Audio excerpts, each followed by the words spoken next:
Welcome to On Trauma and Power. I'm your host, Jenn Turner, co-founder and director of the Center for Trauma and Embodiment. I'm so glad you're here with us. Each episode, I sit down with powerful leaders, educators, and survivors from around the world. Join me for these empowering conversations rooted in whole person, embodied experiences where trauma meets power and healing takes shape. Let's dive in.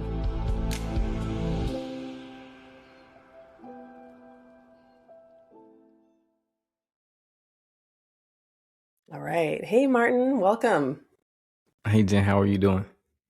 I'm doing good. I'm really so excited to have this conversation with you. Thanks for joining me. My pleasure. Great. So I'll read a little bit about kind of your work and then we'll dive on in. So Martin Ali Sims is the founder of the Dope Coach Academy, a neurosequential model in sports specialists. Wow, I didn't like the way I said that. I'm going to try that again. Sorry, Rachel. Okay. Martin Ali Sims is the founder of the Dope Coach Academy, a neurosequential model in sports specialist, neurosomatic intelligence practitioner, and USA basketball gold coach. He helps coaches, athletes, schools, and organizations to apply neuroscience and trauma-informed practices to improve performance, mental wellness, and human development. Martin serves on the board of directors for the Attachment and Trauma Network and has been recognized nationally for his innovative work using sport as a platform for healing, resilience, and lifelong success. I can't wait to have this conversation, Martin. But I think you're going to start us out with a little experiential moment here. Yeah. You mentioned neurosomatic intelligence practitioner, and ultimately it's nervous system regulation in ways that you basically use parts of your body somatically to calm your nervous system. And the cool thing about what I like about neurosomatic is we do an assessment. So we kind of get a baseline where you are before we do an exercise, and then we do the exercise, and then we try to test the baseline. And the one I'll be trying with you today is we're gonna do burst breathing. I'm gonna turn away from the mic so it doesn't sound so terrible, but I'll demonstrate what burst breathing is. It's a very quick inhale, inhale through the nose, exhale through the mouth. But again, I'm gonna turn this way, so I don't do it into the mic. Breathe quickly into your nose and out your mouth. It's like that. And so before we do the burst breathing, you're gonna do about 10 seconds of that. You kind of count the breaths. That kind of throws it off because you count them. So then just do them, and I'll say that's good, and then we'll reassess instead of trying to count them, because it kind of takes it away when you're trying to do the burst breathing and trying to count the breaths. Okay. That kind of affects it. So here we go. First, we'll do a assessment where you'll raise your arm to about right angle. Yep. Whichever one feels comfortable. Then you'll internally rotate it down as far as you can go, like all the way down. Yeah. And see how far you get when your muscles start tightening up, and say, okay, that's enough rotation. Can you look and see where you are? Pretty good? Mm-hmm. Okay. Mm-hmm. That's your baseline right now. And what we're going to do is we're going to do about 10 seconds of burst breathing. Like I said, you ready? Mm-hmm. All right, go for it. Okay, that's good. All right, now, so I want you to test your arm again, internally rotate it, and see if you got any more range of motion. You did? Totally. So, yeah. So that's just a demonstration of how quickly oxygen, or nervous system regulation. It's just a regulatory tool. It just calms your nervous system down just a little bit, opens up your window of tolerance. But when your window of tolerance opens up, just to show you, just in a matter of 10 seconds, 15 seconds, how it impacts our bodies and how quickly it impacts our bodies. And so I started in personal training and corrective exercise. And in order to get that range of motion, we would have probably had to do about 3 or 4 different stretches. And in order to get that increase in range of motion, that would have probably taken about 10 minutes. where a simple breathing exercise could affect that quickly. And it's because of the calming of the nervous system and not the actual range of motion of the muscle. And I think that's some things that we never really recognize in sports, in exercise, even in real life. We don't know how much our nervous system affects our capacity to do things. So in a way, I increased your capacity or your resilience or your ability to match trauma. So I opened up your window of tolerance with just one breathing exercise. And it's evident in the assessment. That's so fascinating. Wow. I have questions, but is there another one you want to do? Let's do it later after the tension gets in. If we get into tension of the story, let's do another one and then see if we can, show how that works, even in session. And so kind of that's what we do in sessions. If I'm working with an athlete, I'm working with a coach, and things get heightened. And so we take certain things like these exercises and implement them in proper places that they can be utilized inside the world of sports. So great. That's so great. Okay, cool. Well, my question would be, before we kind of like fully dive into the conversation, is even, part of my approach through yoga with trauma and breath has always been like, be really cautious about potentially activating the sympathetic nervous system. Like maybe that's going to activate a trigger. But I think it's a little short-sighted sometimes, or I wonder about like other spaces where, you're talking about kind of pushing that window of tolerance. And so do people ever get activated when they do that kind of breathing or triggered? So different exercises affect people differently. And it's good to have a toolbox of them because everybody doesn't respond to them as well. So let's just, for instance, if someone had a near-death experience from drowning, burst breathing would not be the best thing to do for them. You understand? And so, because they have a trauma with drowning, even if that happened when they was a baby, like that would trigger a survival response, which would completely collapse the window of tolerance, right? And so, also, same example, that's probably not the best thing to do when a player comes in from a timeout because they're already winded. So they'll have to use a different tool that would calm them down. I like to do things that will happen in 60 seconds or less because that's about the length of a timeout that a coach gets, that a player gets, if they are going to go back into action. And so I think it's the constraints of sports that allows for really, really awesome things to happen. This is why we refer to sports as analogies for success, adversity, overcoming adversity, and all kinds of things that sports kind of represents, is why we so, into it when we get into it. Even a casual fan can watch a sports game and be fully engaged in it if there's enough tension, if there's enough competition, even on sports that you not have to be a fan of. And so in those constraints of sports is like, how can you, because that timeout is going to happen, that 60 seconds is going to lapse whether you open your window of tolerance or you completely shut down. And that could be the difference between a championship, a win or a loss, a contract. And those things are weighing in the back of these athletes and coaches' heads. And so window of tolerance collapses. And that's really the whole thing, is just trying to open up the window of tolerance so that they can focus on the task at hand. And then the other parts is the in-between games. How do you build and prepare for the next game, building the nervous system? And so that's where things like yoga, things that take longer than what you have in an actual competition. So when would you use the breath that you did just now? Is it like getting people warmed up, getting people ready to...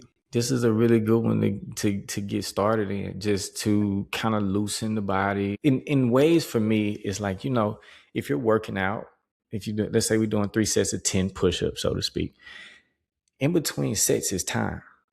And so they have a not phenomenon, but like basically a superset philosophy. Like if I'm doing push-ups, when I do my push-ups, and if I'm doing a superset, I could go do maybe some tricep dips in between there before I do the push-ups, or do a different body. And that has an effect on the body because you're not resting, you're just putting more stress on a different part of the body. And the way I look at it is like, if you add some of these exercises in between those sets where you're building the nervous system while you're building another muscle, that's where you can use those inside spaces. So that's a small context from like an individual. From a team perspective, it's like, how can we incorporate this into warm-ups?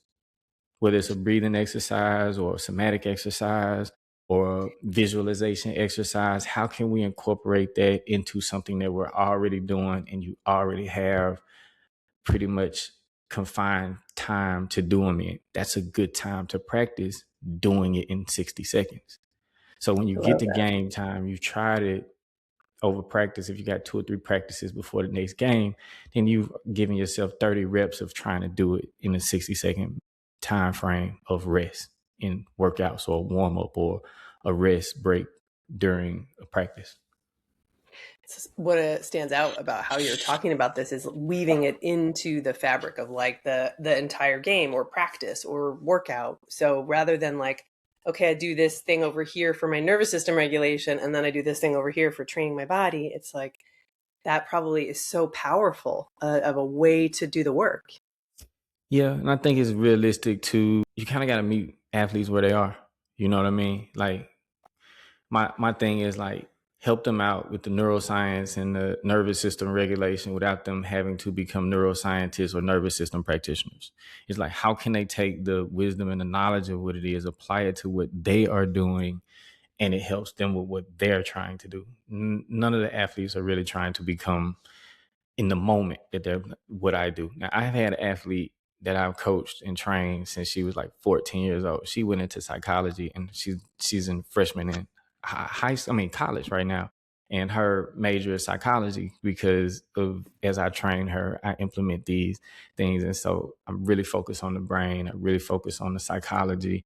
And, you know, she had 2 devastating injuries in high school and still was able to go to college on scholarship. And she made the all freshman team after all of that adversity. So I think it's more so like, how can you build the body in order to withstand the setbacks and the inevitable negative things that are going to happen in sports? And so like just preparing for them, you know. That's so cool. Yeah, that's I'd love to just back up a little bit and hear more and for you to share with everyone around like how you got into the neurosequential model, how you got into this work and kind of your story, because I think that's really powerful. Yeah, so the neurosequential model came about for me. My therapist introduced me to a book by Dr. Bruce Perry, The Boy That Was Raised as a Dog. And I was doing therapy after an ACL injury. One day, no. I found out my wife was pregnant with my son one day, and 2 days later, I tore my ACL. So that scenario of having a torn ACL and a baby on the way made me really sit back and like, I need to do some self-reflection. How am I going to show up as a father? I no longer have the athlete identity because I can't move my leg right now. And, you know, so I leaned in on taking that time to learn, you know what I mean? Learn about myself, about my past.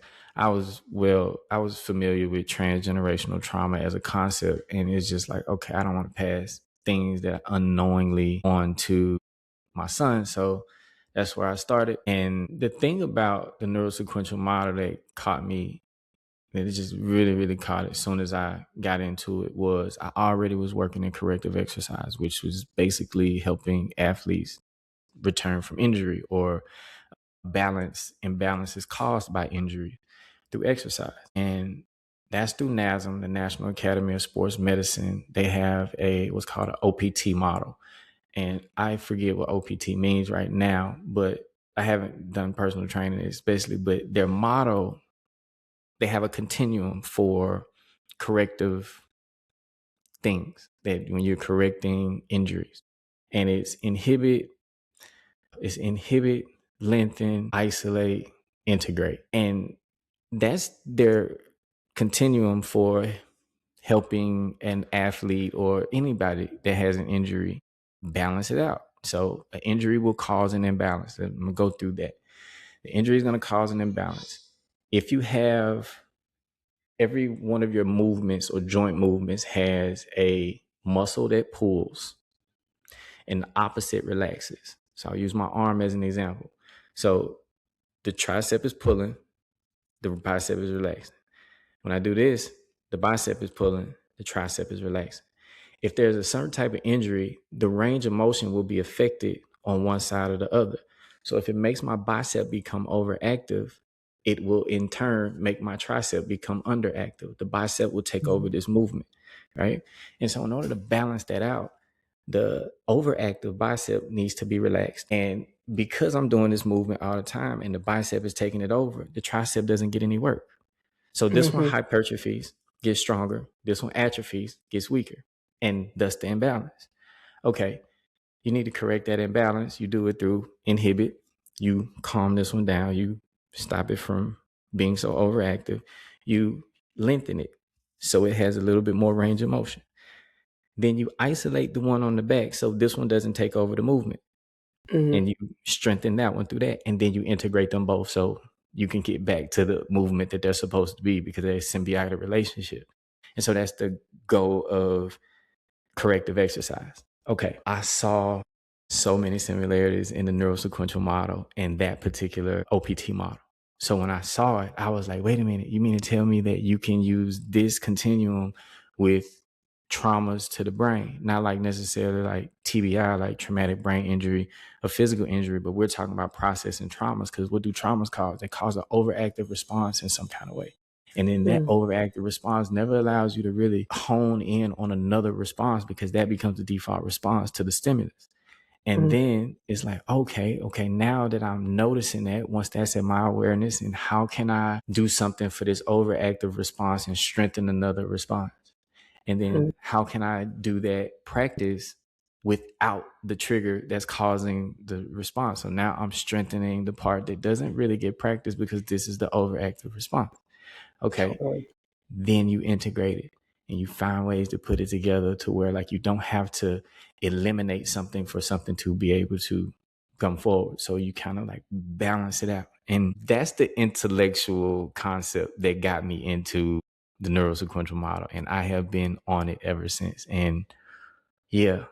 So, but I also, during all of that, I'm personal training and I'm coaching youth sports. And so when I learn something, you share it with the kids, but they won't get that explanation that I just gave you. And I hope your listeners get it, but I have to do other things for, depending on the age group that I'm working with. I work with everything from kindergarten to college.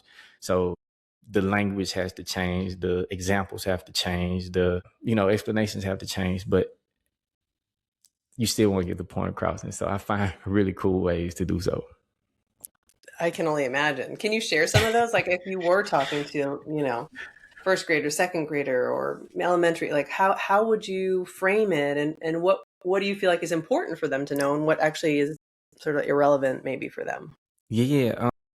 Most of it is irrelevant to them. The vast majority of it, like the explanation I just gave to you, that's not what we're not gonna get a desired result from kids. So like if I'm dealing with a group of kindergartners, and a lot of times I'm saying groups, individually it's whatever the individual needs, right? Like it's kind of case by case basis. You don't really know until you deal with the individual. But from a more broad perspective, like dealing with kids, I do like what I love to call call and responses. I do those with kids all the time. It's just, what are you saying? And a lot of times I like this to be built in identity versus like a necessary thing that you do. And then we'll do something like, so what I'll say to a kid is like, or this will be the chant, like, who's strong? And they'll respond, I'm strong. They'll do their arms up like this and all of that, right? So like, who's strong? Like, I'm strong. And then I'll ask, are you strong? And then I say, too strong. So they'll do who's strong. They say, I'm strong. And who's strong? Too strong. Like that. Okay. They love that because they're, they have a movement with it. I'm attaching a movement with the word, and every time they do it, like they start doing that movement. So that starts to build a neural pathway in that space, and it's call and response. So every time I do it, they'll do it. And then strong is a cool word, but then how do I calm them? So I'll do something like this. I'll have them cross their arms and I'll have them tap on both shoulders like this. And I'll say, who's calm? And they'll say, I'm calm. And while they're doing that, so like you got a movement with an identity. So you give them an exercise with an identity, and they like to do that. And when you with a group of kids really want to make you proud. They really, really want to make you proud. They don't want to get in trouble either. They do, because life, right? They're Yep. 5-year-olds, 6-year-olds, like they do, but they don't want to. They don't really, really want to. So when you can give them something that they can be praised for, admired for, recognized for, affirmed, then you can start building those pathways through that, right? And then, of course, you got to model behaviors as well. And again, it's like, I tell a kid, if we're working on the breathing exercise, I didn't tell you, but if I tell a kid burst breathing, we're talking about smell the flowers, blow out the candles. Mm-hmm. You know what I mean? So like, it's the cues that you would give them. It's like, smell the flower, blow out the candle, or sniff the flower, blow out the candle. Something that's better for them. And it also works in groups with adults. If it's groups, you know what I mean? Like, you have to talk to a group differently than you have to talk to one or two people. That makes so much sense. And I think kids in general, right, they're used to adults saying a lot of things to them that they tune out. So probably the quicker that you can get to doing and Yes. experiencing. Yes. And then what I learned from Dr. Perry is how rewarding regulation is for a kid that's dysregulated. And so if you can help them get to a point of regulation after being dysregulated, and they start to associate you with their regulation, they don't want to be dysregulated either. And they don't want to feel like they're out of control of their regulation. And so when you start to represent connection to regulation for them, that starts to create like a dopamine effect to wanting to regulate more, also wanting to connect more. So they'll start looking at you for connection and regulation. And so I like to say, like, they're borrowing my calm, or I'm borrowing their calm. And because there's an emotional contagion phenomenon that goes on, and the adult or the caretaker usually has more power in the calming parts of that, or in the dysregulating parts too. Because you say, like, a dysregulated adult cannot regulate a dysregulated child. That's So the right. adult has to regulate. However, a dysregulated child can absolutely dysregulate a regulated adult. So you Yeah. kind of got two Yeah. things working against you as the adult. But it's so, I mean, what you talk about with the power piece is huge, right? Like that. Mhm. I think sometimes we can go in with kids, and even I think about this as a parent, and you can see like my kid's really dysregulated and overwhelmed. And it's so important to remember the power that we do have, but Mhm. also taking that time to pause, regulate, or figure or do the regulation with them, the co-regulation. So I guess I wonder for you, like, how do you prepare when you go into these environments? Or like, are there things that you do to kind of bring yourself into a place of like grounded regulation? I think the best preparation is to be prepared, right? Like, the very first thing is, like, if I'm not frazzled, I'm not there late, if I got all my ducks in a row and things like that, like some of the technical difficulties that I just experienced on here, like, I like to not have those things if I'm about to deal with like 45 kids, or 20 kids, maybe even 5. I like to be early enough to kind of at least eliminate some anxiety that you can just not have to deal with, right? Also, remaining flexible, knowing that you can plan for all perfection and it just doesn't happen. I did something with my son's school a couple weeks ago, and it was not what I thought going in at all. And you had to make some adjustments. And this is the beauty of the work, though, is the adjustments give you a solution that you never would have looked for the solution if you Mm. didn't have the problem that presented itself. And it was beautiful for me, because I was like, I got this ideas, I can bring this to the kids, and the kids wasn't ready for what I was gonna bring them. Like, I had the slides ready. They wasn't supposed to just read slides, but I had videos and all of that. And I had to throw the whole playbook in the trash because these kids need something else. And so it made me scale back. and I did something completely different. And I felt like that's what they needed. And I had 3 sessions with them, thank goodness, because I was able to really establish something going forward because they needed more than what I thought. And again, it's like, this is where the neurosequential model comes in. It's like I wanted to meet them at their cortex, but they wasn't at the cortex.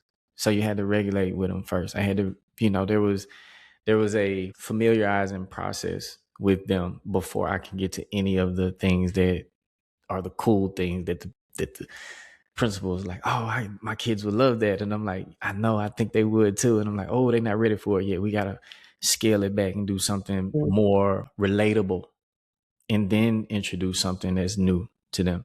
And so, You're talking about safety, really, like establishing yeah, safety with you and yeah, familiarity. absolutely. Mm-hmm. Absolutely. And yeah, and that's good because I think sometimes us as adults, we have these things already planned out in our head because we're trying to be responsible adults and we got to be on time and we got to do certain things. And sometimes, the moment actually calls for a little more patience than more rushing. You know what I mean? Or it calls for audible. You know what I mean? Like the play we called in the huddle is not what we need to do once we get to the line. That's okay. Have some, and that's why the toolbox works, right? Like that's why it's like, you know what, I got something for these kids that they need rather than what I thought that they would need when I was going in. And so, yeah, that's kind of being a coach. The game plan, sometimes you got to throw it out as soon as you start the game. It's just, I think it's life too. It's so relatable. Yeah. Yeah.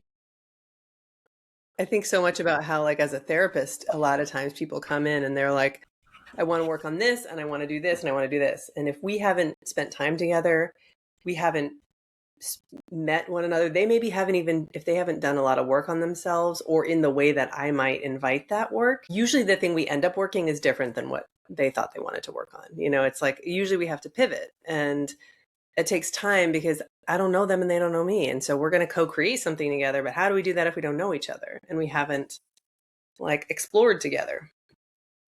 Yeah, absolutely. And, I think this is the part of the stigma with the whole therapy thing is it seems like taking your car to the shop and I'm here to get something fixed.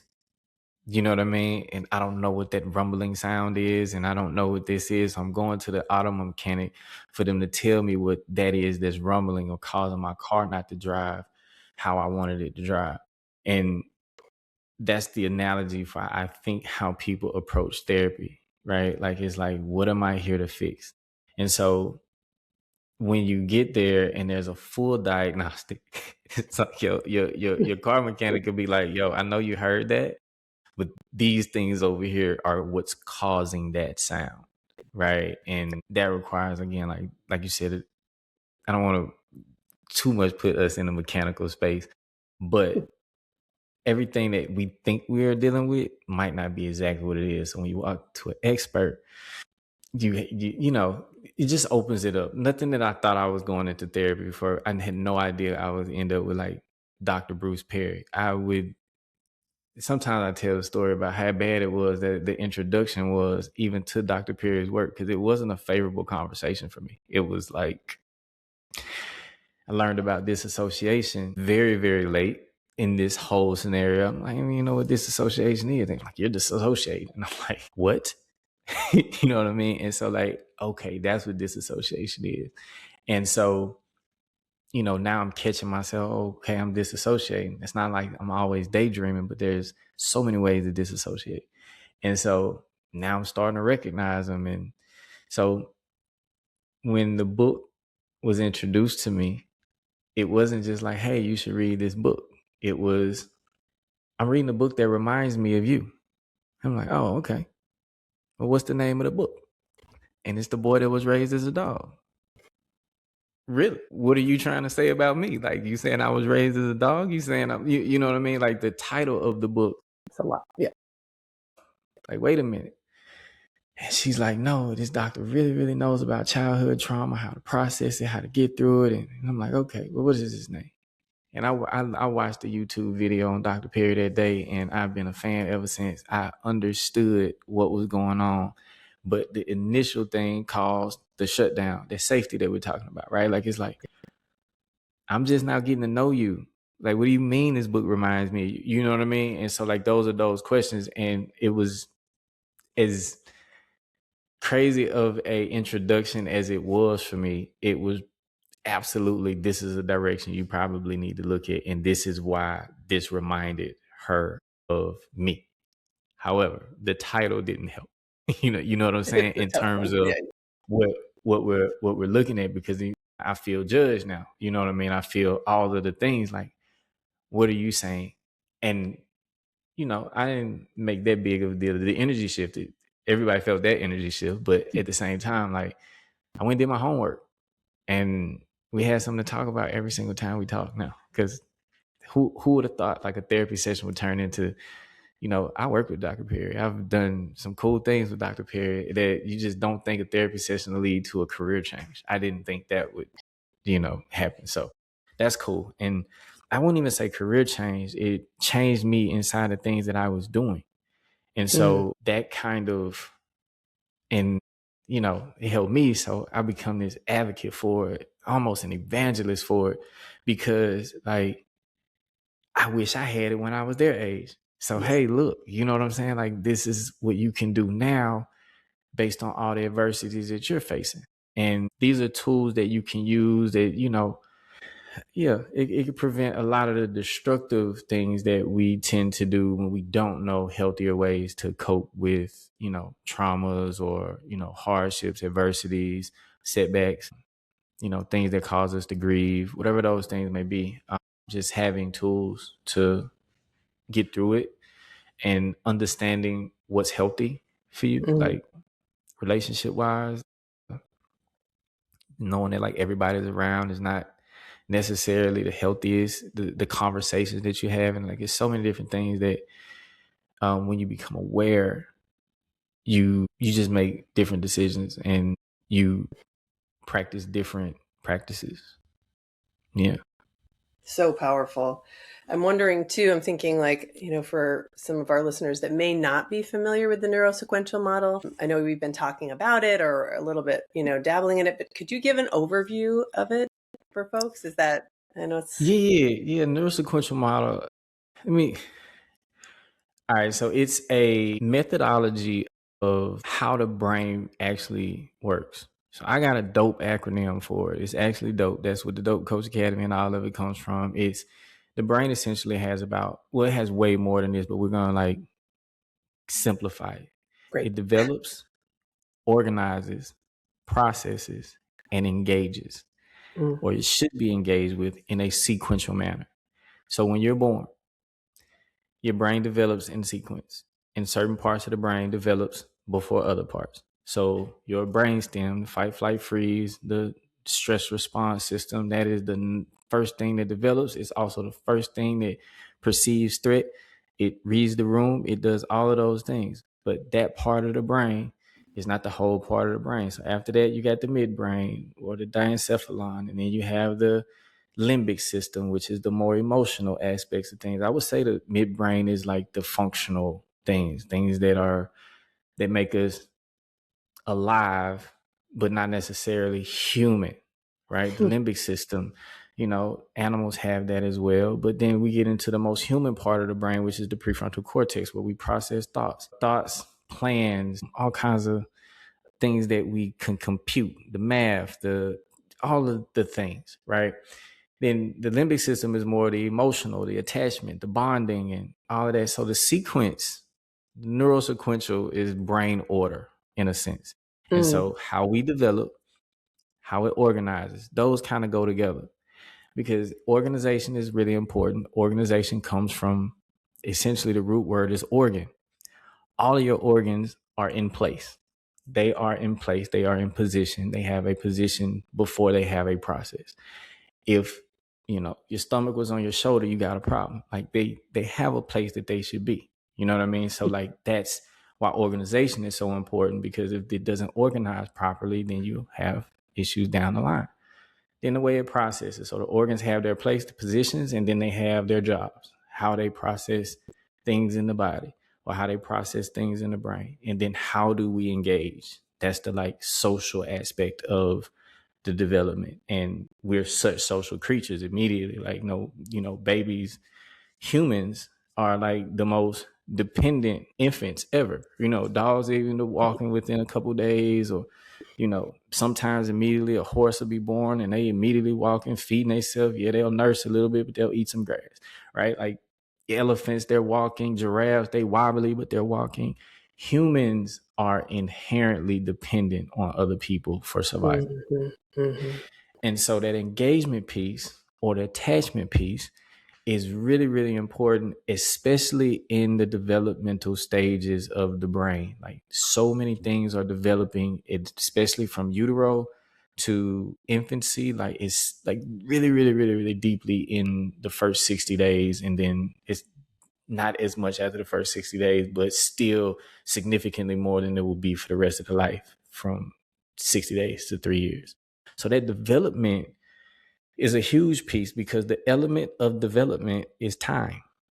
Mm. Okay. So these things happen over time. And in some parts of this timeline of development, if there are traumas, if there are extreme stressors or prolonged stressors, it affects the development, and it affects the organization, which affects the processing, which affects how we engage Mm. and how we need to engage with someone that may have a history of adversity. And so if you can understand, like, so to speak, the rules of engagement, which are, under the neurosequential model is regulate, relate, reason.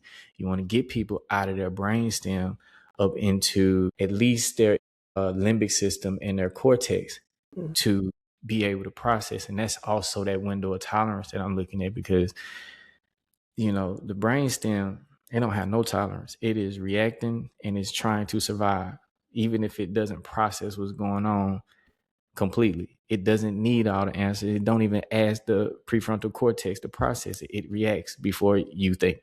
So those are I don't know. I don't think that was the best explanation for everybody. I hope it was. Great. No, I'm right there with you. It's great. Okay. Yeah, Okay. I mean, I know it's hard too to be like, in 5 minutes, tell me about this really deep and Yeah. profound thing. Yeah. And, folks who aren't familiar with it certainly can Mhm. look into it. But to me, what's so exciting about your work is the way that you have adapted it to bring it into the lives of people who need it, but also Mhm. might not typically access some kind of trauma care or some trauma informed care, but in a way that doesn't pathologize it or turn it into an issue. It's sort of like, yeah, okay, the kids you're coaching or things that you're doing, plenty of those kids have probably experienced trauma because we know the prevalence just in general. And now they get to access these tools that otherwise might not be available, but without the like stigma of now we're doing trauma care. I'm assuming. I mean, I guess that's also kind of a question is like, do you talk about trauma? Sometimes I prefer to discuss adversity as if we're talking about a word. I definitely talk about trauma is in mostly speeches. If it comes up or if things come up, maybe I don't use the word, but adversity is something that, so I pretty much identify as an alchemist. Like I Mm-hmm. feel like I can turn lead to gold. And so if it's bad, the worse it is, the more gold I have once I'm able to convert it. So I have a mindset on that. And so I project that onto people Mm-hmm. in a way. So I'm like, hey, look, this is bad. We can't do anything about the thing that's already happened that's bad. But how can we get from here to there? And then I'll do something like say, like, hey, you ever used a GPS before? Of course, they're gonna say yes, right? And then I'm like, okay, well, put a destination in the GPS. No matter when you put a destination in the GPS, it's going to tell you how to get there from where you currently are. And it's not going to ask you where you've been. Only reason I'm asking you where you've been is I care. I need context. But a GPS doesn't. So you can always get from where you are to where you want to be as long as your heart's still beating, you still got breath to breathe, you still got your mobility. And even if you don't have mobility, I work with kids who lost arms and legs and all of those things. So like, you can do it. Like you can literally transmute a lot of things. And so Mm. if you decide if that's something that, you want to do and you don't want to allow the adversity to become the end of the story. You know what I mean? Like if it could become a part of the story that makes this a really good movie. Let's do that, right? You know what I mean? And I look at it like that. So like, I don't necessarily talk about trauma, but I've always been a person that people share stuff with. That why did they tell me that? You know what I mean? Like, I do. we're in the gym. You know what I mean? Like, how did I end up with that story? But it is what it is, and so I tend to hear stories and I process them through this. Like, I wonder how that can turn into something that benefits you versus it being something that you carry around as something that's preventing you from doing what you want to do. And I'm saying it as a explanation, but I have done it through my whole life. So I say an ACL injury, and here I am on some neurosequential model type stuff. And who thinks that that would be the term? But it's, what is this trying to teach me? Because it's clearly the lessons up until now have been, I've gotten them how I've gotten them, and now it's taken all of those things away from me. Like, I don't have. I would say maybe playing basketball or being in sports was a very great way for me to disassociate.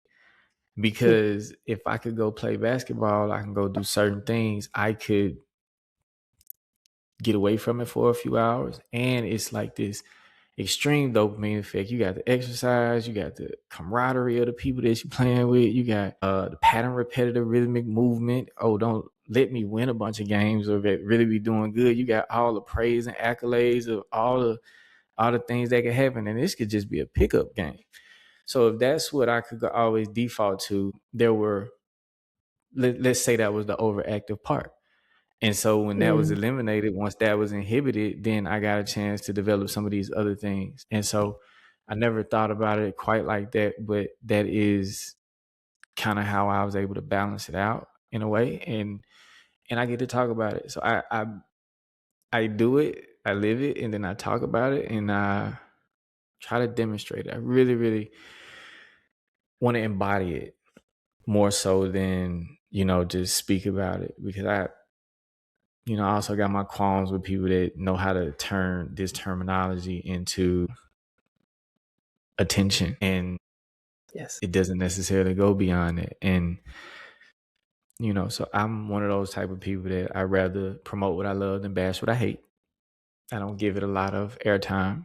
And when it does make me feel some type of way, I double down on what it is that I believe in. There's so much in there. It's so well, and I feel that. I'm sure that everyone that's going to be watching this would feel that too, is that authenticity around trying to live into what you believe and what you talk about. I think so much of how we teach is by all of those mirror neurons being together, leading by example, but even just energetically, stuff that is hard to even talk about. When you're with someone who is that way, that can help you to become that way, Right. regulated, to your point, or willing to integrate. It's one thing, I think, when we talk about, like, I think about some approaches to trauma around, like, let's focus on the present and not talk about the past. This is different, what you're saying, in my mind. It's like the past happened, there was an impact, like, and now what? Like, where are we going now? I think the story is important, but we can get so bogged down in the story or the retelling, or maybe if I tell the story again and again, or to the right person, it will feel better. That's usually not true, right? It's sort of like, that happened, or these things happened, and now what do I get to do about it? Or what can I do with it? I truly believe people are addicted to trauma.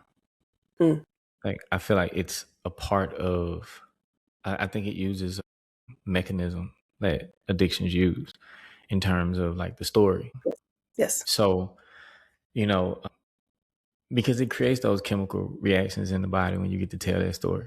You know what I mean? And I'm talking about, I'm from a perspective of the story that was probably the most devastating to me. I didn't tell for years, ever. Like, it wouldn't come out my mouth. And so when I started telling the story, I found myself telling it to many people, and not to get caught up in the, like, going from, like, an extreme, like, not talking about it to talking about it too much, but also what that story does to me or for me, depending on when I'm telling it. And so I would say, even if I never spoke that story out loud, I see that story play out rather frequently. And this is a childhood trauma scenario. And I don't know how much time we got, but essentially my neighbor passed away at my house of a heart attack.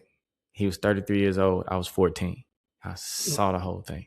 Like, we went from playing basketball to an ambulance and a CPR, and he didn't make it. So that is a very vivid visual story for me. And I didn't share it for 14, 15 years. I remained mute on it.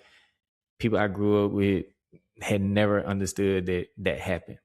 And so when I tell it, it must be purposeful for me.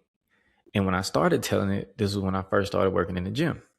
And I realized the reason I was telling it to the people in the gym, because internally, I felt like I was saving people from heart attacks.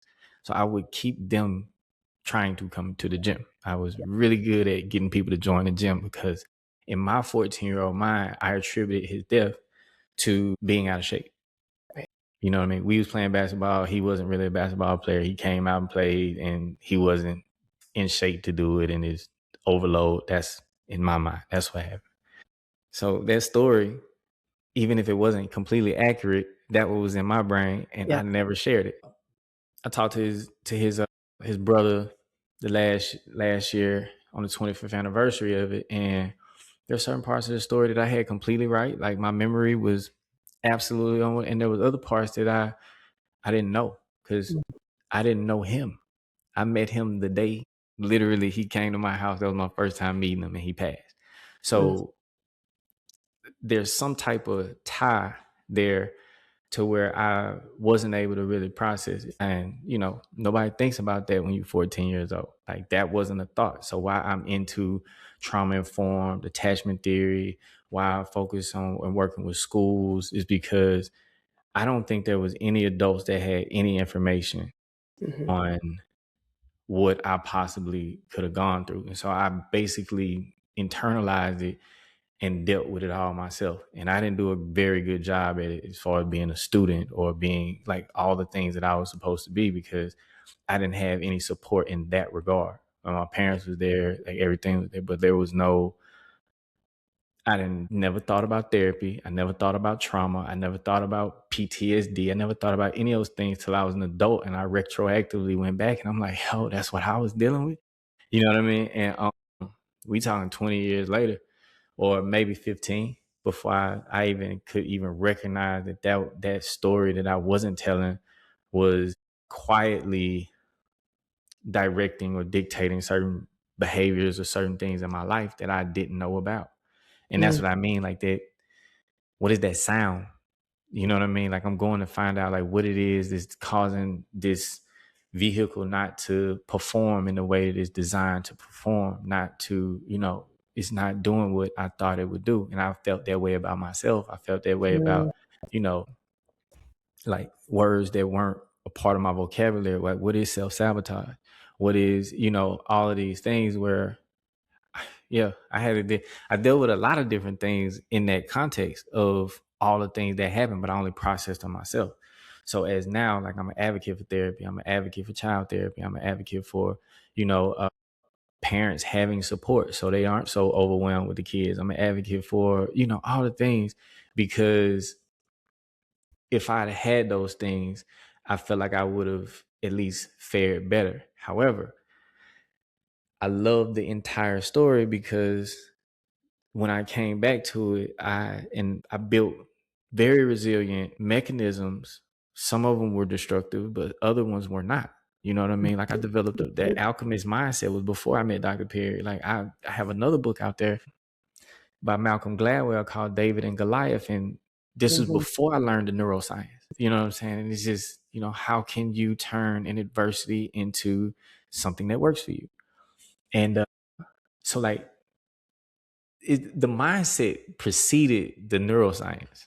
I feel like, you know what I mean? And so the neuroscience is like, I got it. Like, I got scientific proof that my thought process is working. And I also have visual proof. I have like proof of my life. And the people that are around me, and I get proof from my clients and proof from, the people that you want to help. And I feel like I do a good job of helping people. Like they say it too. It's not like me, but like and that's the goal, like to get to the depths. I think sometimes we could just get caught up with life and never just turn the music up sometimes and we don't hear the sound that's clicking. You know what I mean? And so it's like, okay, so then we don't have to address it. And so until something becomes catastrophic. Right. And I think that's what we get to do. That's the work that I get to do. And I get to do it because sports is such a somatic release. And so like, if I could just add a little bit of information and a few tools that would enhance that scenario, then, I think we give people a better chance to build some things inside their bodies and inside their minds, because sports is a short-lived thing. Like most people don't play after, early 20s, early 30s. You got people like LeBron, early 40s, but he's like an anomaly, right? So everybody else is done, right? Nobody else that came in the league with LeBron is still there. He's the only one. So the vast majority of people are done with sports very early in life. So it's a training ground for me, like it was for me. I didn't play any. I played in college, but beyond that, 22 years old, I'm old. It's done. So after that, it was just recreational. And so how can we take that short window of time, again, the time constraints that we have, and build what we need to in those short time constraints? If we're talking about inside of an exercise set is one thing, or inside just the window of how long you get a chance to be an athlete before you move on into the next thing. But in that meantime, we built something that can carry on into the next thing. Just amazing. I can't wait to learn more from you. And I imagine a lot of our listeners will want to as well. Is there, I know we'll share in the program notes, but I'm assuming you are offering trainings to other providers and trainers and coaches and things like this. Cause like, this is such a beautiful integration, I think, of real life practice of insight and trauma care and neuroscience. It's incredible. Yeah, and I think the connection that we had with the yoga piece is that's why I looked at it, because I was doing sports way before I tried yoga, and I definitely see yoga as being a piece, but I see the connection between the brain and the body, the mental health and the physical health. And so, yes, we can do. I work with coaches, and this could be sports coaches, this could be other coaches that help, like life coaches, and I help them understand how to relax or calm down the nervous systems of their clients. And sometimes not as intense setting as sports, but emotions can be very intense. Just getting people back into a regulated space to have a conversation, especially about things that might trigger them into a space of disassociation, maybe, or arousal and anger, and being able to use the tools to get them to a point where you can take them where they need to go. And so, you can reach out to me on LinkedIn. I didn't give you the LinkedIn social, but I will. But that's how you can reach out to me if you want to work with me individually. Other than that, you probably catch me on somebody's speaking stage at a conference, and I'm going to be much better at putting out content in the second half of 2026 after we finish the whole FIFA World Cup scenario. I actually am going to be doing some World Cup content though, but there will be a lot of instances where I can show in real time with international audience with sports, because sports always gives you content. You always get somebody dysregulated and what happens when the window of tolerance closes, and then I can teach the science with that. But yeah, we'll keep our eyes open then. We'll keep watching to see what's next. Thank you so much for joining me, and I look forward to seeing what comes next for you. Thank you so much.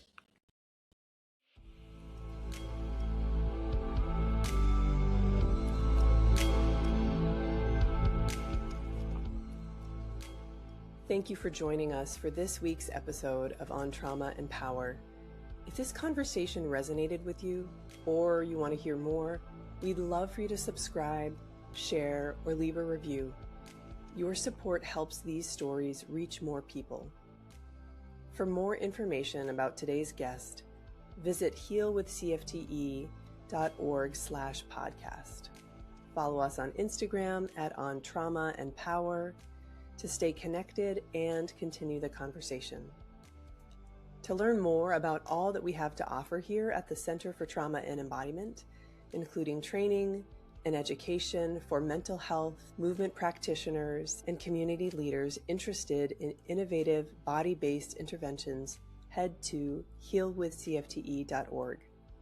Thank you for being a part of this exploration with me. Until next time, take care.